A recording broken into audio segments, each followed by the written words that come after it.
Hello everyone, welcome back to another PvP showcase where today we're going to be looking at Twisstler, the new legendary added in today's Halloween update. So as you can see, well, it's light outside, but this is the Halloween event, so yeah, we have one new Doodle, or actually no, two new Doodles, with one of them being legendary and the other one being this tombstone looking thing, which I'll probably do a showcase on tomorrow, I guess. But this one's going to be focused on Twisstler. Like I said, the legendary added in today's update, and he's actually pretty fun. Anyway, enough talking about that, let's get straight into the showcase. So Twisstler is a poison food type Doodle. The typing is mid, I would say.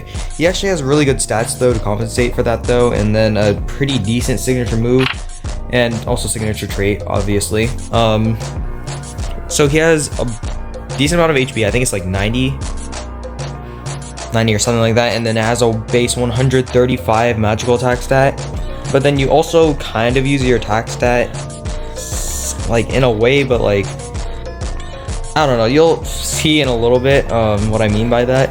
And anyway, here's our hidden trait, which basically is like Reaper, but I think it's 20% or 25%, and then it also gives us a critical hit on the next turn, so whenever you kill something you heal from it, and then you also get a guaranteed crit chance for your next move, which is honestly pretty helpful. I mean, this thing hits really hard, so you should be able to pick up some KOs and actually get this done with. And then we also have dark chocolate for passive recovery. Now unfortunately this thing doesn't have any magical setup, so we're forced to use Gem Blast, which also isn't that bad. Save the signature move for last, but we have Pie Gag for priority because this thing is extremely slow, as you can see. Energy Wave, and then Gem Blast for spirit types, mainly Seamnite. Now as you can see, we are poison food type, but we don't have a poison move.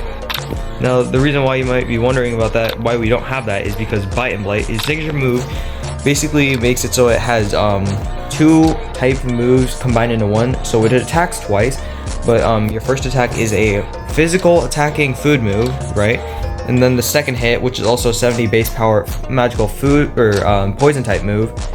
So it basically hits twice, but it changes completely, going from a food physical move to a poison magical move. Now unfortunately it doesn't have any better magical poison type move, otherwise you probably wouldn't use this.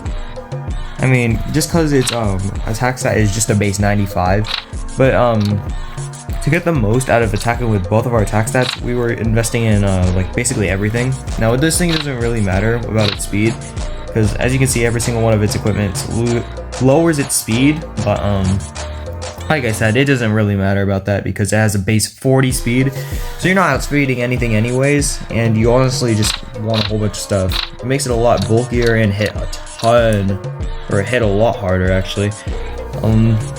And yeah, this also makes it decently bulky. It has a 90 HP stat, or is it 95? Something like that. 90, I think, defense, or 85 defense, and then 105 magical defense.